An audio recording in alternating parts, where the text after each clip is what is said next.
Greetings, everyone.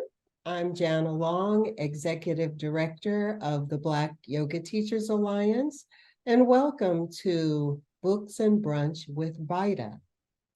This is our last event in 2023, and we've had a wonderful year curating these events for our community. We want to thank you for choosing to join us on this Sunday afternoon. Just so you know, Books and Brunch with BYTA are quarterly events produced and hosted by BYTA members. We're delighted to bring authors of books on yoga, meditation, contemplative and spiritual practice, lifestyle, and wellness onto our platform to engage with our community. Now, if you're a member of BYTA and you'd like to produce and host an event with your author of choice, just write to us at blackyogateachers@gmail.com.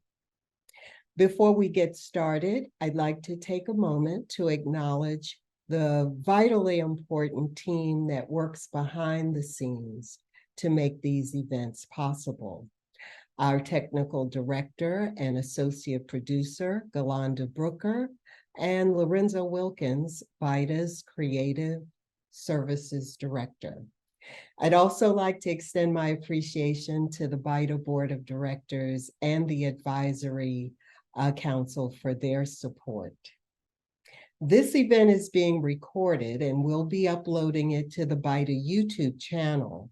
The link is easily accessible from our website, or you could use Google and just look up the BYTA YouTube channel directly, where you will find not only this recording once it's uploaded, but also recordings of previous events. So I'd like to turn it over to Galanda now so that she can explain what's going to happen in terms of Q&A and chat for this event. You there, Galanda? I am. Good afternoon, everybody. So glad that everyone can join us today. So today, during our session, you are free to comment and chat within the chats. We love to see the activity. We ask that you put any of your questions in the chat. I'll make note of them. And toward the end of the presentation, the last 15 minutes or so, I'll let the presenter and the author know what your questions are. We're going to do our best to get through all of them, but we may not. And we appreciate your patience with that. But we're looking forward to seeing your feedback and hearing your comments in the chat. If you have any questions or any issues, feel free to tag me in the chat or even message me directly. Thank you. So now, without further ado, I'd like to welcome the producer and host of today's Books and Brunch with BYTA, our very own Dr. Gail Parker. Dr. Gail, as she likes to be called, is a PhD, CIAYT, ERYT 500. She is an author, psychologist, educator, and certified yoga therapist. She serves as president of the Black Yoga Teachers Alliance Board of Directors, and she is the author of Restorative Yoga for Ethnic and Race-Based Stress and Trauma, and the companion workbook, Transforming Ethnic and Race-Based Traumatic Stress with Yoga. Dr. Parker is well known for her pioneering efforts to blend psychology, yoga, and meditation as effective self-care strategies that can enhance emotional balance and contribute to the overall health and well-being of practitioners. She's a faculty member in the Kripalu School of Integrative Yoga Therapy. Dr. Parker has appeared as a psychologist expert on local and nationally syndicated talk shows, including numerous appearances on the Oprah Show. Today, Dr. Parker is joining us from Palm Springs, California. Hi, Dr. Gail. Hi, Jana. It's lovely to see you. I'm happy to be here. Hi, everybody. Glad to see some friends and to meet some new people.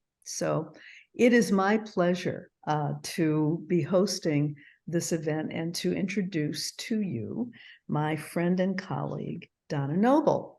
I'm going to read you her bio because I want to make sure I don't leave anything important out. First of all, welcome, Donna. Donna is coming all the way from the UK, London, in her home. And so I think it's probably about 9 o'clock in the evening, something like that, where she is, which it's a little early. It's coming up to 6 o'clock. Oh, 6 o'clock. Okay, good. You're not, oh, okay. I thought it was nighttime over there. So I get very confused about these time differences. So anyway, so Donna's a well-being coach. She's an educator and she's the founder of Curve Some Yoga. Donna also has a wonderful Instagram platform. And if you're following her at all, you'll notice that she gives wonderful information. It's also entertaining and often very funny, I think. So I enjoy your post, Donna. She's well known for her dedication to making yoga and well-being accessible and inclusive. And she's an advocate for social justice, inclusion and diversity, both on and off the yoga mat, which I think is critically important. She's a writer, and she's been featured in the Huffington Post, Elephant Journal. She's been on the BBC. And most recently, in August, she was featured on the cover of Om Yoga and Lifestyle magazine. A warm, vital welcome to you, Donna. Thank you for joining us. Thank you for having me, Dr. Gill. It's an absolute pleasure to be here and to be with your community. Oh, well, it's our pleasure, really. So just for everyone's information, I have a list of questions that I will be referencing. I'm going to go this way because we don't have teleprompters yet. We found out that there is an app that may be available to us, so we can do that. But anyway, so if I look away, it's because I'm looking at these questions that I want to make sure I get in. So Donna, first of all, tell us what body positive yoga is. Let's start with that. And then tell us what the book is about. Yeah. So depending on who you speak to, Dr. Gill, body positivity means different things for different people. But for me, body positivity is where everyone feels welcome to do yoga, to feel welcome within the yoga space, regardless of your age, your size, your gender, your ethnicity, it doesn't matter. And what we would try to do, it's not a style of yoga. What it basically is making the postures accessible. So I'm a great advocate of props. So the chair, blocks, bolsters, anything that people need to use to make yoga accessible. And the reason why I became a body positive yoga teacher was so that if anyone came within a yoga space, that I would be able to make them feel comfortable and to do the yoga in a way that feels comfortable for them. That I was able to be creative and adapt the postures so that individuals know that they have unique bodies and that the postures will feel differently and look differently on everybody. And it's not about how the postures look. The most important thing is how the practice makes you feel. And body positivity is not about basically doing the yoga in a particular way. It's about adapting the yoga for your unique body. And I also say that if students want to come into my yoga space and lie on their mat and do Savasana for the entire time, that too is yoga, because they're coming back to the breath. So it's coming to yoga, making them feel empowered and taking what they learn on the mat into their everyday life as well. Because I think yoga, we say, begins, and I think it starts before we even get on the mat. And I think body positive yoga reinforces that. So let me read something from the book. It's on page 24. She says that the philosophy of body positive yoga is simple. We're in a body, loving, absolutely accepting space. All genders, shapes, sizes, ethnicities, ages, and levels are welcome. Wear what you like, be who you are. You are amazing just as you are right now. And I want to help you feel comfy in your body.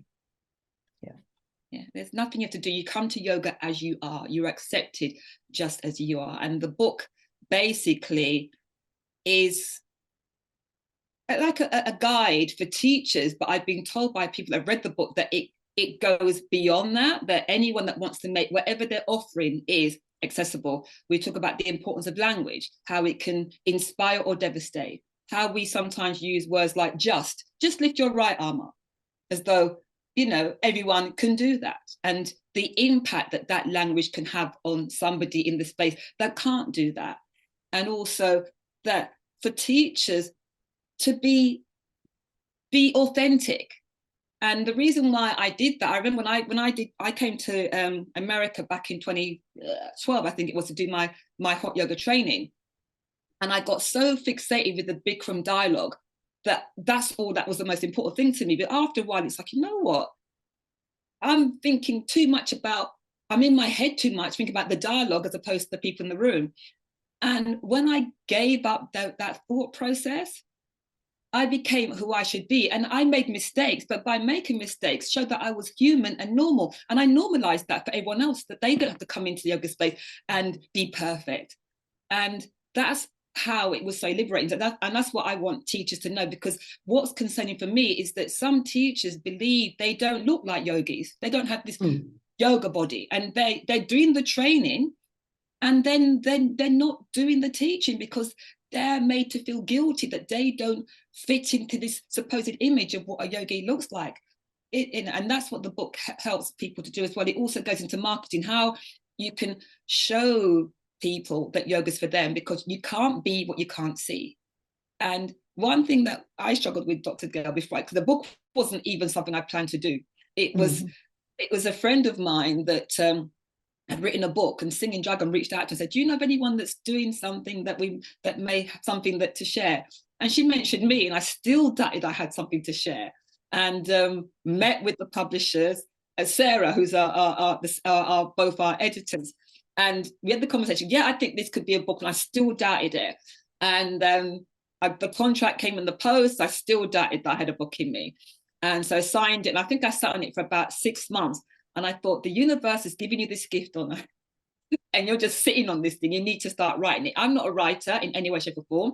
And I struggled to write. I think it took me 6 months. It was Jeevana Heyman, I think, that inspired me, because he'd written one book and got the contract at the same time I did, looped me for book number 2. And I thought, no, that was a kick that I needed. So I started to write the book. And what I would do, I was so distracted that I'd write and I'd go and do something else, till eventually I had to take my own advice. I was trying to write and edit at the same time. And someone said, Donna, you can't edit if you've not written anything. So eventually just write, doesn't matter, because it will be edited afterwards. And then I think it took me 3 months of sitting every day. I began to sit at the computer more and more until the book came out of me. And I was so stunned by the reaction to the book.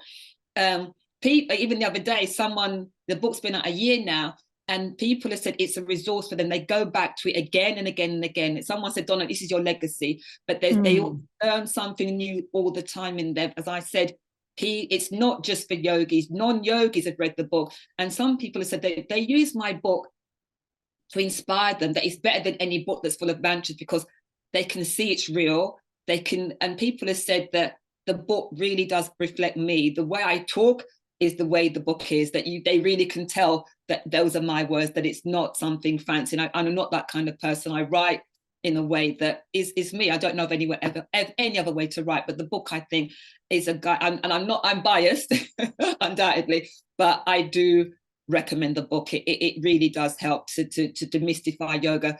And so you can understand when someone comes into the room in certain body shapes or sizes, the use of non-gendered language, the use of the word guys. We all say guys. I've got a guy jar, because I still say it now, because I try not to say it in the yoga space, but when I come out of the yoga space, everyone's using the word guys. TV, radio, everyone's using guys, but we don't understand how that potentially offend somebody or cause someone trauma.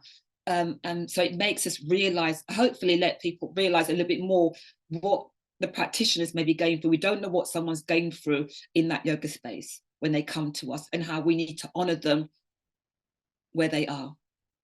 So one of the things I enjoy about the book, and that does make it readable and accessible, by the way, is number one, you tell stories. They're case studies. They're not really case studies. They're testimonies from people who have had the experience that you're sharing. And you also share your own vulnerabilities. So one of them is, and this was interesting to me because when I read it, I thought, oh, this is important, but let me ask you about this. When you say that you discovered when you were thinking about the importance of using language and the language that we use, you started noticing that how frequently you use the term just. Yeah. Now, help me, what could you say instead of just lift your arm? What help me understand what's wrong with using that language. Just lift your arm, just do this, just do that. Because it sounds as though it should be, it's very simple. Just lift your right arm up. It's like a throwaway comment, but we don't know who's in the space and what limitations they may have. So it's like raise your right arm up or offer modifications like lift your arm to where it feels accessible for you. But, you know, it's just like with night, just do it. It's just like a throwaway, just do it. But it's like someone may say to me, just get into lotus position. I can't do that. So I'm going to sit there thinking, oh my God, there's something wrong with me because I can't just do it. The teacher makes it sound as though it's a simple thing to do. So what are some of the other language cautions that you talk about in the book that you think are really important? Because I know you really wanted to talk about the use of language and how important that is. But to be intentional with the language that we use, because language can inspire or it can devastate. And if it devastates, you can't get that back at all. So be intentional about what you're trying to achieve and the words that you use, that they don't do any harm. To try to be understanding. Like I say, guys, we don't know how someone identifies. Hi, guys. We just don't know, and we could cause trauma there. Or when we, you know, if there's particular postures, then we may say like chaturanga. Men are strong at this pose, but that's, you know. So again, there's biases coming through there, and language can also expose biases as well. In terms of like genders should be strong with this, or you know, if you're in a class and you know we have we use female language, like you might say women for pregnancy. We just don't know how someone identifies. So we need to be very, very careful about how we do things. And don't, in terms of language, well, don't use language that has our expectations of what someone should be able to do in a post as teachers. You know, it should be invitational language that can guide someone to get in touch with their bodies. So intentional language. Intentional language, I think, yeah. Yeah, which means you have to be mindful of it. I'm going to talk about bias for a minute, can we? Since you brought that up. So on page 57, put my little glasses back on so I can read it. You say, it should be known that we all have unconscious bias or blind spots. Biases can be so ingrained that people aren't even aware of them. They're a cause for concern, but the real issue is when people are in denial about them. I'm going to say that one again. The real issue is when people are in denial about them. As teachers, we need to do the work of self-study so we can uncover any of our own potential biases and where possible challenge our assumptions. Let's talk a little bit more about that.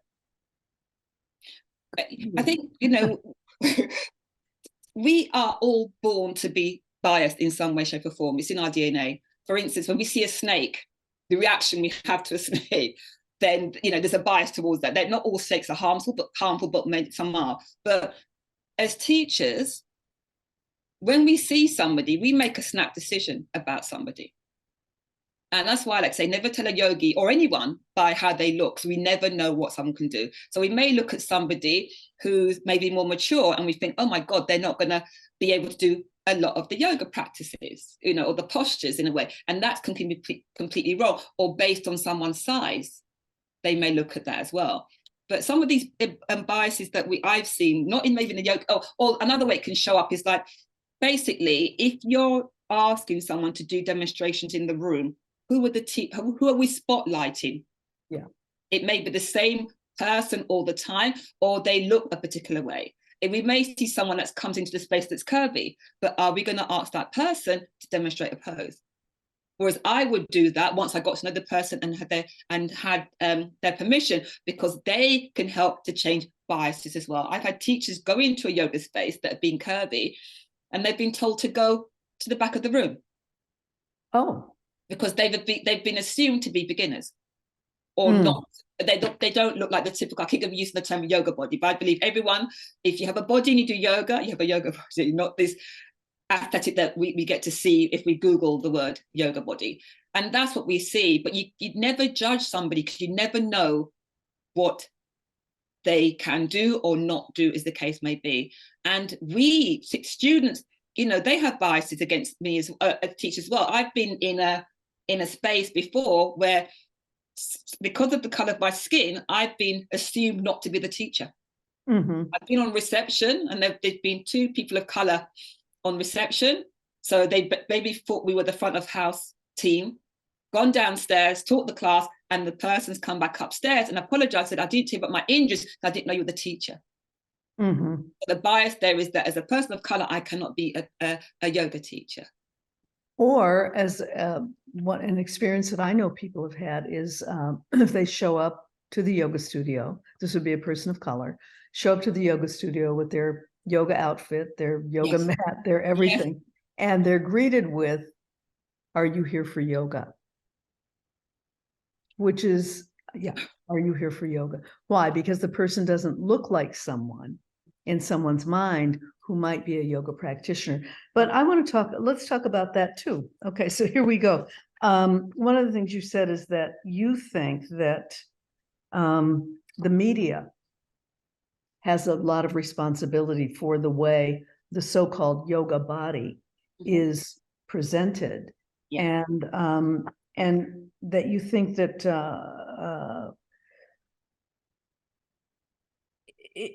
you say that it narrows the lens through which people see yoga. And you go on to say that representation matters because we can't be what we can't see. Explain, please. So basically, Dr. Gill, if you go and Google right now, yoga teacher, the image you invariably see someone tall, slim, young, able-bodied, blonde, and sometimes leg behind their head in a beautiful location. And if I saw that image when I started out, I wouldn't have thought that yoga was for me. And again, you know, in Lululemon clothing or whatever, that's what we see, you know. And you don't see any people of color in very rarely, if at all, you see. And I think there's people like Susanna Bakataki, they share posts like that all the time, where they show reams and reams of magazine yoga covers, whatever, and you hardly see a person of color. And when I first started with Curves on Yoga, and I remember going to the Yoga show, which is the biggest yoga show in Europe, and I was trying to convince people that were curvy that yoga was for them, and they didn't believe me. They thought I was lying. I had to use images of Jessamine Stanley, Dion Bondi, to even persuade them that yoga was for them. So I couldn't, and me in the beginning, I hid a lot, Dr. Gill, because I wasn't curvy. So I hid, and I had friends that were like, well, you can't teach this yoga style because you're not curvy. There was no one else doing it in the UK, but I got pushback for that. And then it wasn't until when I went to the Yoga show, I went, it was so last minute, Dr. Gill. And the only reason why I went, because, where'd I go? Because somebody said, you need to take this. I think I wanted a test to see what I was doing was needed. And by going to the Yoga show, I didn't even have the money to go, Dr. Gill. I basically rang them up. I was told for years to go, and I used to go and I was looking at the jewelry, the clothing. That's all I was interested in when I went to this yoga show. And until one year, I thought, okay, let me take it seriously. So I rang them up, and it was so expensive to have a yoga stand. And I can't remember her name, but there was someone that was following me on social media, and I thought, why don't I crowdfund this? I don't know if it's the same, you crowdfund it. And I thought, my friend did it for a mixer. Why can't I do it for this yoga stand? So I reached out to my friend and said, do you think I should do it? She goes, Don, you're crazy. She goes, go for it. So I went home that night and I set up the page, because I thought I'd changed my mind. So I set up the page, and there was a celebrity in the UK that said that she would work with me because she was curvy. And she gave me like £300 immediately. And I thought, oh my God, this is going to work. And I rang them up and I said, I'm going to go for a stand on crowd. And they thought I was crazy. They're very good friends now, but they thought I was crazy. This woman ringing us up saying they're going to have this stand. She's got no money right now. And I got the money. And I remember someone saying to me, because I thought, I'm not going to get the money. And someone said, Donna, the universe can't give you what you want because you're saying you're not getting the money. It's giving the money and you're saying, no, you don't want the money type thing, even though I wanted to. Got the money, went. And I was there so late, Dr. Gell, that I wasn't even on the program. I was at the back of Alexandra Palace, a massive venue in the UK. They have concerts there, whatever, you know, and people had to walk the length of this place to find me. And the reaction I got, I was the only person there offering something for anybody over a size 12. I got hugs from women. And at that time, the people that were going there and that I saw looked like what people would class as the yoga body. I think one of the few people of color, and people didn't even believe that I had the stand. You don't know, but yeah, they thought I was there holding the stand for somebody else. They couldn't believe that it was me type thing. And then that was the signal that I need to keep going with Curves and Yoga. And that was back in 2015. I was one of the few people offering body positive yoga at the time. And I just kept going. And what I did, I had to take the yoga to where the people I was looking to serve were, because they weren't coming to me because they didn't think yoga was for them. Again, that's why they can't be what they can't see. And I wouldn't even focus on me, Dr. Gell. And another key thing for me that showed me that was, I was just Donna. I just didn't look at my color as something that I needed to put out there. And I went to Alexandra Palace again. It was Yoga International Day, I think year 1 or 2, I can't remember what it was. And the weather in the UK during summer is really not good at all. And I remember it was rainy that summer and I had to go, is outside. I was one of the last classes. And I was being interviewed by Finance Magazine, actually. So I went, did the interview and was waiting. I thought, if I was me coming to my class, I'd go home because it's rainy and whatever, and it was cloudy. And I sat and I waited. And I went, Dr. Gell, and to my surprise, there were so many people there. But not only that, they were people of color. And they said to me, we have come out here to support you and you need to be more visible. And that's when I knew then I had to use social media and be more visible, because they couldn't be what they couldn't see. And I was one of the few Black yoga teachers at the time that was starting to get out there. So I had to use my platform. If I wanted to make yoga more diverse, I had to put my money where my mouth was and be out there and do it and get over my imposter syndrome. Still got it to this day type thing. I get told off all the time by friends, but I need to be out there a bit more visible to doing. And that's when the shift happened there. And it was just a key moment for me. And what I did as well to change that, Dr. Gell, I also went to it was something Black Women in Wellness. It's because I was on a panel, and I went, and I didn't think the UK was like America in terms of racism and whatever. And I thought we didn't have it bad, because I didn't have a bad journey. I think I was accepted, kind of thing. And I went as in a room with about 30 Black women, and I heard about their horror stories about where they went to yoga or well-being space, where they were gaslit and people don't understand their body. And I came away buzzing. I think I need to do something more. And I reached out to somebody and said, we should do like a festival for people of color. And we created something called the WA Fit Fest. It was the first UK Black fitness festival. I couldn't believe no one was doing that.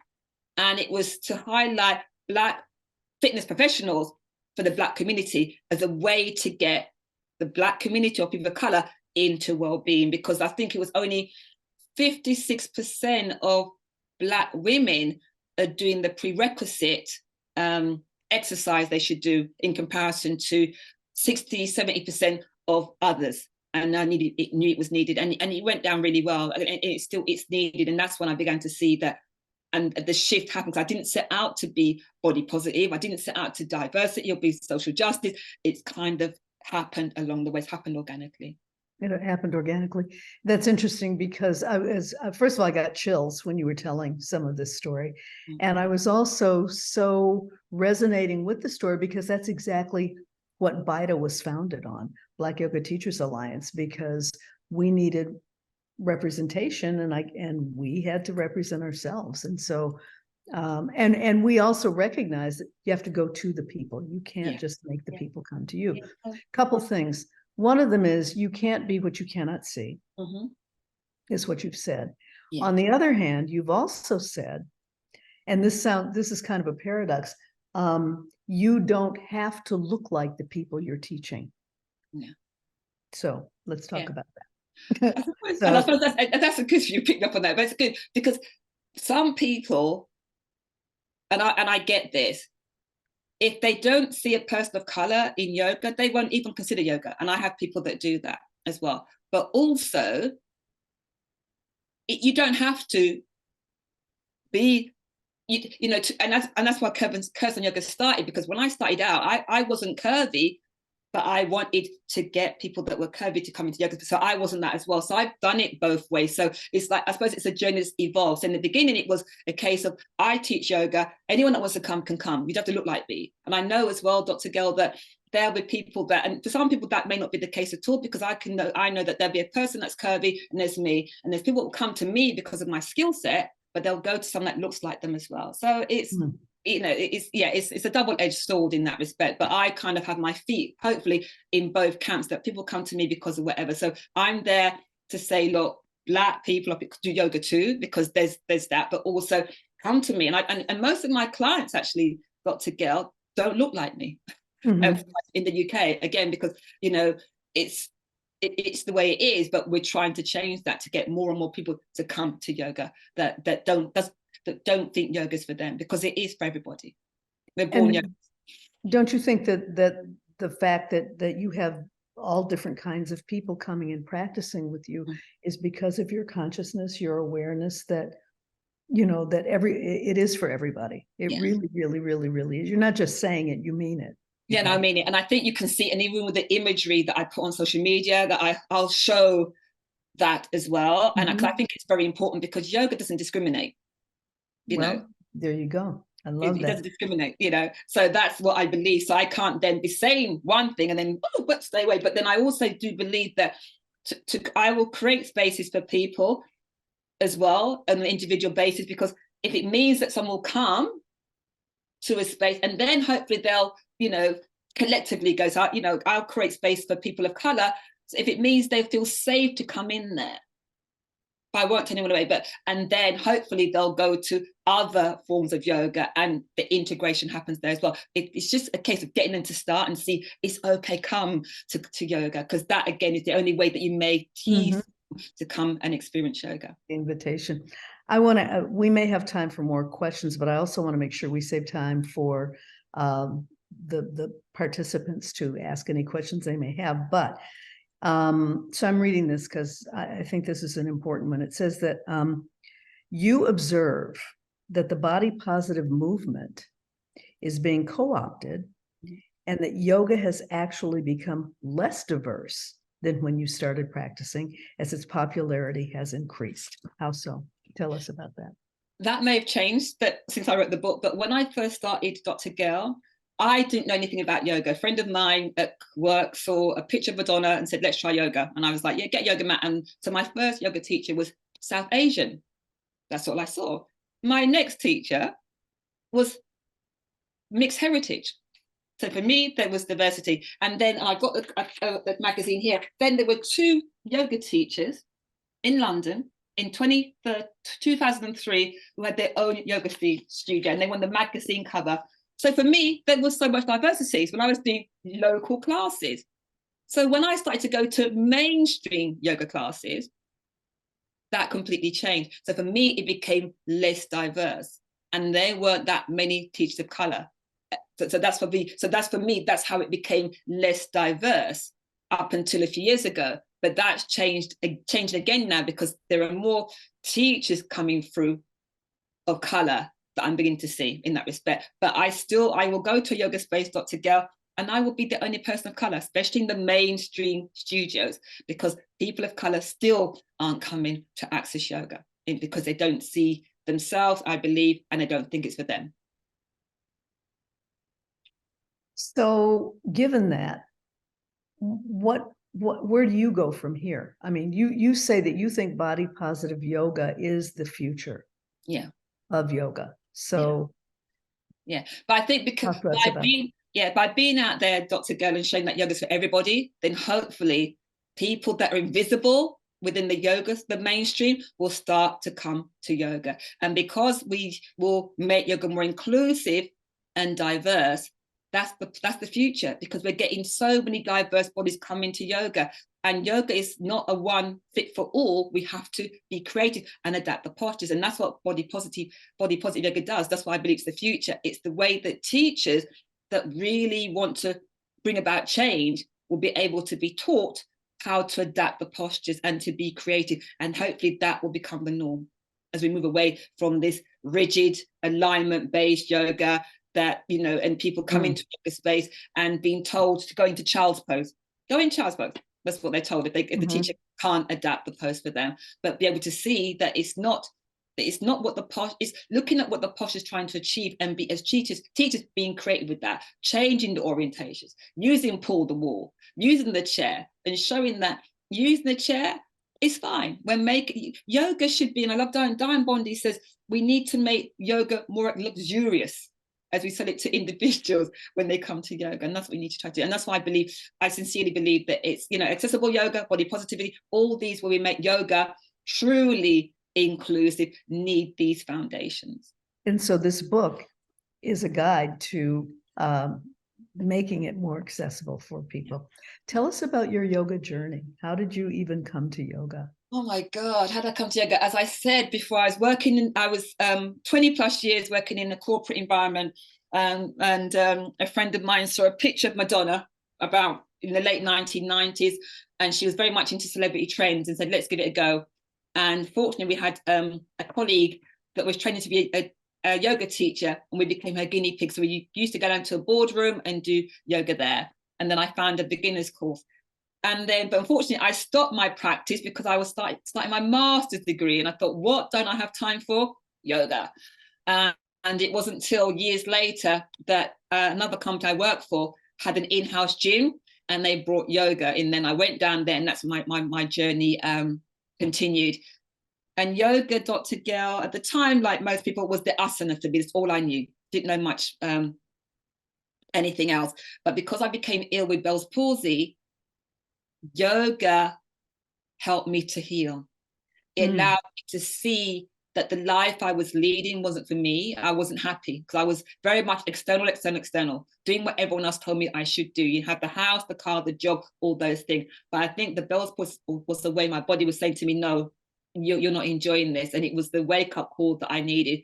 And yoga led me to more holistic practices. And I had the Bell's palsy, Dr. Gail, for about 5 years. Nothing I tried allowed me to heal until somebody said, what about acupuncture? Tried the acupuncture. Within the first session, my face began to tingle. And that for me was a sign that the body was starting to heal itself organically. And then from there, a friend of mine said, Donna, have a plan B. And I thought, what is plan B? I'm doing what everyone told me I need to do.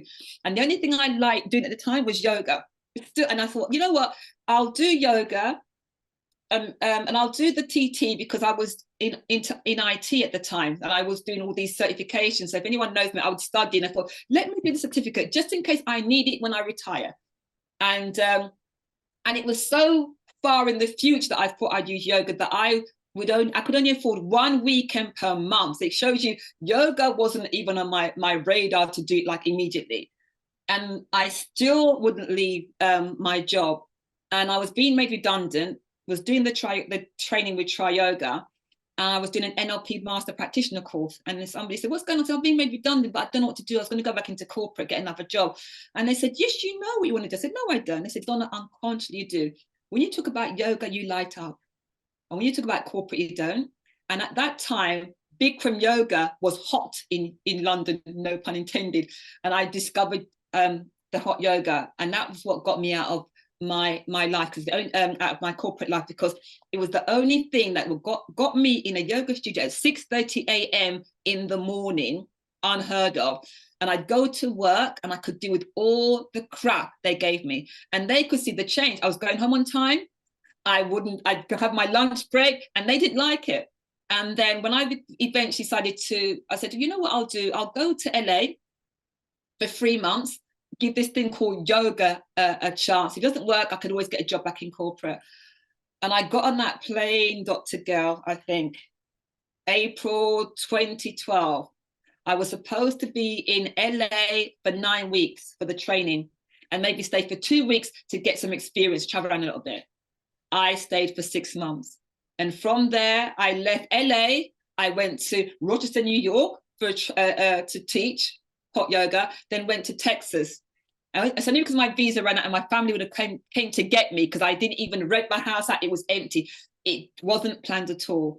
It just felt right. I was in this yoga bubble all that time. And that was back in 2012. And if it wasn't for that, Dr. Gail, I wouldn't be talking to you now because I'd still be in some job that I didn't like. I still have friends that say, they don't say it so much now, they're going, when you get a real job, you've got a master's, for crying out loud. You know, this yoga teacher thing, they thought it was just, you know, some hobby, which it was in the beginning, but they can see now the impact it's having. And that's my journey and I love it. But it allowed me to heal. It transformed my life in that I left the corporate world. I go into corporates now and I teach yoga. It's like I go through the back door. I don't go in the front door anymore. I go in the back door now because they, you know, you're kind of considered the sort of a service industry now. So you go in the back door now. And but I love it. And I've got colleagues and I go back for events and they say, Donna, you're so inspiring. You're one of the few people that left the corporate world saying you're going to do yoga and you're actually doing it. And so I was able to live that dream. The universe, I didn't know it's what I needed, but I can't imagine not doing anything else. And body positivity, I think it has been in America that allowed me to see that. Number one, because of my illness, I began to see that I was so much more than how I look. Bell's palsy is a very visible illness, and I had to just get over that. And I saw how my body could heal, how strong it was. But when I came to America, there was a bit more diversity there than the UK. But I began to be aware of who was missing from the yoga space. And when I came back to London, I thought I need to take the yoga to where these individuals are. And then the book, again, as I said previously, didn't plan it. Everything I've done, Dr. Gal, I don't really kind of plan it. I get told off, like, you should plan. But everything kind of seems to happen organically in a natural way. And I tend to really now go with the flow. Never before would I have done this, but now there seems to be a path that opens organically and it feels good. It feels right. And I go with that. So I'm less with this, but I'm more with this now. Beautiful. So we have some questions. Okay. And all right. Thank you, Donna. One of the questions we have is, what lineage, style, or approach to yoga did you do in your trainings? You referenced the various trainings, but if you could give us an idea of the lineage and style, we would like to know that. So basically, I did my training with a yoga school called Try Yoga, and it was simply Hatha yoga because it was like very Western. So there was no lineage; it was just Western, you know, a 200-hour course, and Hatha yoga was the foundation of that. And then the yoga that I think impacted me the most, I think, was I then went on to do Bikram yoga, and like the reason why I liked it, and I think it impacted me so much because I'd be in that heat. So I love the heat. And it'd be like I'd die in that space and be reborn.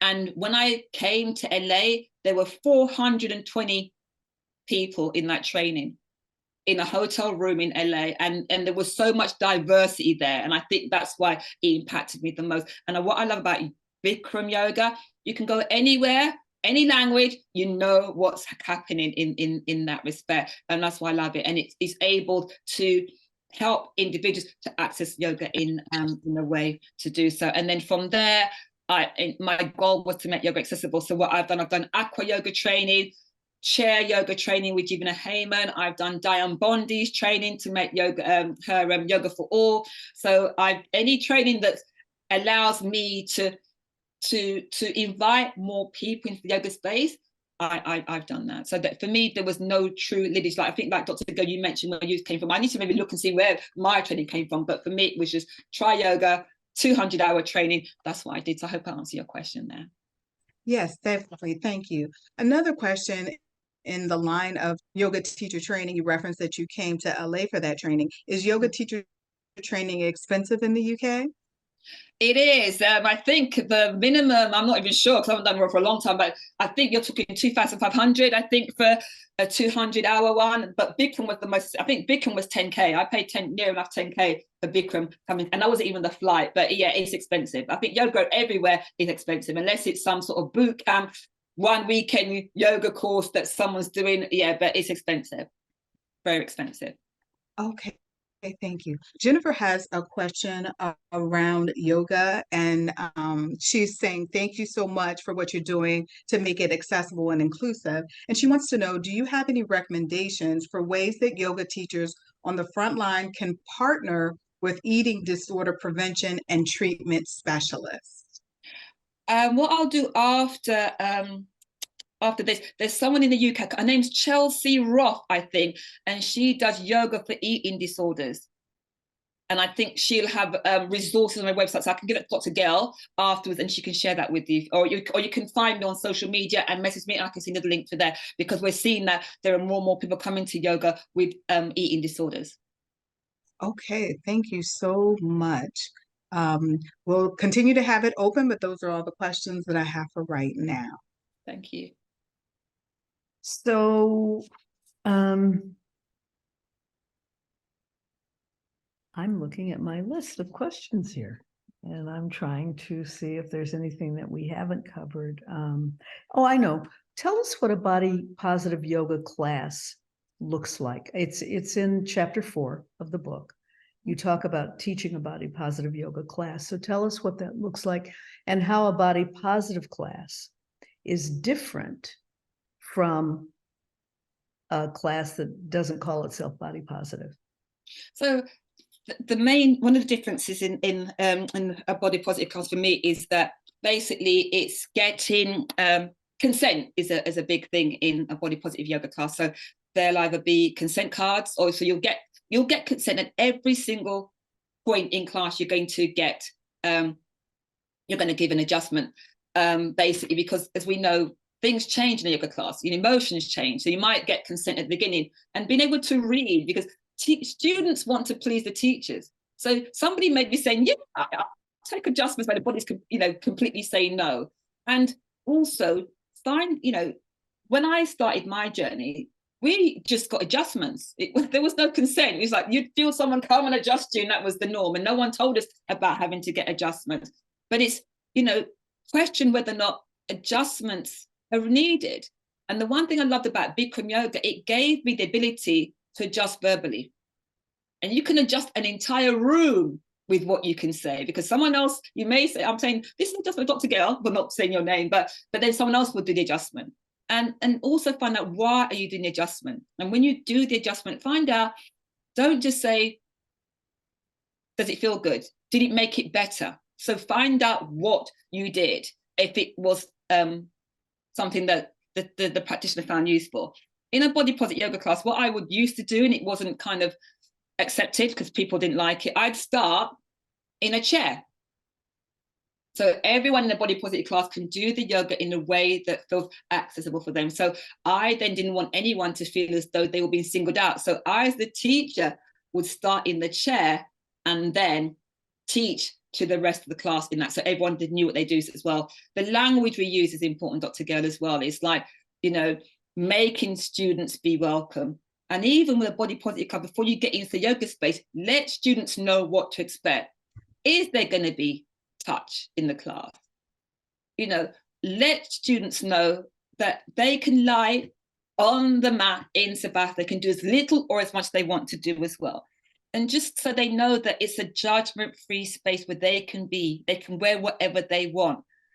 That basically, that adjustments may not be always given. So even as a teacher, you may say there's going to be adjustments, but then if you don't have time as a teacher, you don't have to do it as well. There'll be people doing yoga on the mat, in a chair, against the wall, doing the yoga in a way that feels good for them. That's what you'll find in a body positive yoga class as well. Props will be, set up from the outset. There's no given. And as a teacher, you'll see me using blocks as well, because students copy the teachers, and that's a good way to do. And the language we use to sell the blocks, don't let people feel as though if they're using a prop that they're like a beginner. So we normalize the use of props as well. And you're going to empower students in a yoga in a body positive yoga class. Invitational language. I invite you to this. How does it feel? Offer the various options. And one thing I learned from Diane Bondi is the bus stop method. So you have an asana. So you may say option 1, say for tree pose, so option 1 could be you have the toes on the floor. Option 2 can be using the blocks. Option 3 can be having the foot against the thigh or in a chair. So you say to students, get off of which stop is best for you in that respect as well. And just knowing that everyone shouldn't focus on what other people are doing. And breath, remembering to tell students to breathe and how they can utilize the breath. And in the body positive yoga class as well, Dr. Girl, you'll be teaching skills they can take off the yoga mat into their everyday life, being aware of how they're breathing, how the breath for me is so powerful. It can tell you, it can be your best friend or your worst enemy. And going at a slower pace, also changing your language. If English is not someone's first language in the class, are you changing the way in which you teach? Giving students permission to take the class at their own pace so they can use the blocks. Transitioning from downward dog, they may have used the block at one point, then come off the block, but giving themselves time to do what they need to do. And knowing that telling them that they're their best teachers. I'm just there to guide them. I'm a facilitator. Do you offer teacher trainings in body positive yoga? I'm next year. That's one of my plans. I'll be getting asked that question again and again. But what I'm going to be doing in the next few weeks, if I can get, is offering a 12-week mentoring program where we'll come together. And I think I'm going to be using the book as the basis for what we'll be doing each week. So we'll be showing the postures, how to adapt them, but also marketing and any questions and that teachers may have out there, and sharing the knowledge that I've acquired along the way, because everything I kind of I've learned along the way, and I love sharing that because there's only one of me, so basically it's sharing that knowledge with other teachers so that there's a ripple effect, that there's going to be more and more people coming to yoga. That's what I want to do. So I'm going to be happy to be sharing that shortly. So will you be sharing it online or in person? And in online to begin with, and then starting to do in-person stuff a little bit more. And so if people want to participate in your training, in your 12-week program, is that possible? Yeah, definitely. Okay. Where can they find out more about it? They can find, I think, the links in my Instagram, Donna Noble Yoga, and I think it might be on my website, thenobleartofyoga.co.uk. But if not, email me. I think I've got to do my my 6-week launch program. I've got to start that tomorrow, and so people will start seeing that on social media a lot more as well. Okay, I love the noble art of yoga. That is such an elegant term. Thank you. And it took a long time to get the name on, because when I was coming out of corporate, and it was like I needed to have a holding page. I wasn't even going to teach. I was just going to go LA, come back, and everyone was, you need a name, and we thought, and if, why don't you use your name? You got the Noble, use Noble, and we did, and it took us a while, and then we come with the Noble up, and it just resonated, and it's stuck. It's beautiful. It's just beautiful. Yeah, as I said, it's so elegant. I love that. Thank you. So we're coming to the end of our conversation. Unfortunately, we have a couple more minutes to go. Is there anything else what would you like people to take away from this amazing book? That anybody can make yoga accessible, I think. I'm not somebody that's special, but hopefully the knowledge that's in the book can show and inspire others to go out there, that if they've got an idea, go out there and try it. Don't live a life of regret. I think version 1 is better than version 9. Just get out there, do it, because that's feedback. And that's what I did. If I didn't take that leap of faith and do it, even with the criticism in the beginning, I wouldn't be talking to you now. I wouldn't have written the book. And those naysayers, what they now do, Dr. Girl, is if I haven't seen someone on social media, they'd actually send me the link to something that's body positive in case I haven't seen it. So they've become, converts and believe in what I'm doing. So I'd say from the book, go out there and make yoga inclusive, because the world needs you. If you've got any doubts, do it, because you're unique, but there's someone out there that you will resonate with. Doesn't matter. We all have a space out there. You have a gift. Go and share the gift that you have. That's a beautiful message. Beautiful message. Anything else? No, I think that's it, actually. It's been a pleasure to be here.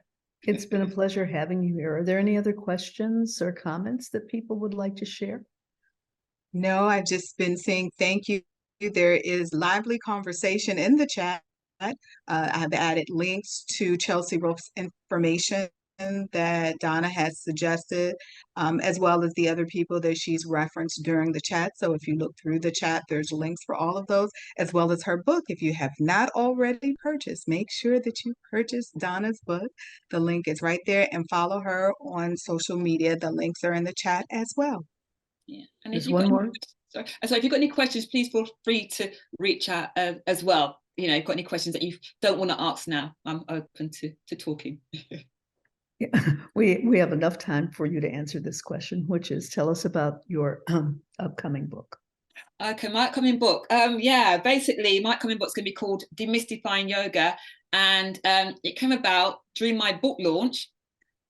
Somebody there said, Donna, there's so many stereotypes about yoga, and we need somebody to demystify and debunk all these. So that's what the book's gonna be about. So it's gonna be like a Q&A type book. So I can't wait, because there's gonna be so much research. So I'm gonna find out what are all the objections to doing yoga. I know some of them, but hearing what people got to say and then addressing those in the book. So yeah, that should be coming, I think, the latter half of next year. But January, I'll start to start writing that book, and hopefully I'll have a better experience in writing this time. But yeah, so it'll be coming soon. And it'll be for yoga teachers as well as practitioners as well. So it will give, hopefully, teachers the information they need to address the individuals that don't think yoga is for them. Beautiful, beautiful. Galanda, do I have time to bring up one more thing or no? Yes, you do. Okay, so we talked about this earlier, and this is on page 79. You probably can't really see this well, but one of the things that you say in the book is that we are all born yogis. Yeah, definitely. And I think that image you shows the happy baby pose and the evolution of a yogi type thing up to, I think it's standing bow pose. But Yeah. you know, if you see children, and the example I always use, fetal position, doing that in the womb before we're even born, a baby on their back with their big with their thumb in their their big toe in their mouth, not their thumb. My son used my thumb. Happy baby pose. So we are all born yogis, and people are doing yoga without even realizing it. If you're bending over and doing your shoelace, standing forward fold, and look at children how they naturally do poses. They're doing it, and yoga is one of the most, I think, the poses are so aligned to what we do in our everyday lives as well, without reaching up. You know, yoga poses. Hey. You know, straighten out your bed. So we're all yogis. All yogis. I believe that we all yogis. We just need to convince people that they are. Okay, so thank you everyone for joining us. This has been my pleasure to host the last Books and Brunch with BYTA of 2023. Thank you, Jana. Thank you, Galanda. Thank you, Lorenzo. Thank you, Donna. And thank you, everybody, for spending time with us. This, for me, morning, you afternoon, Donna evening. So.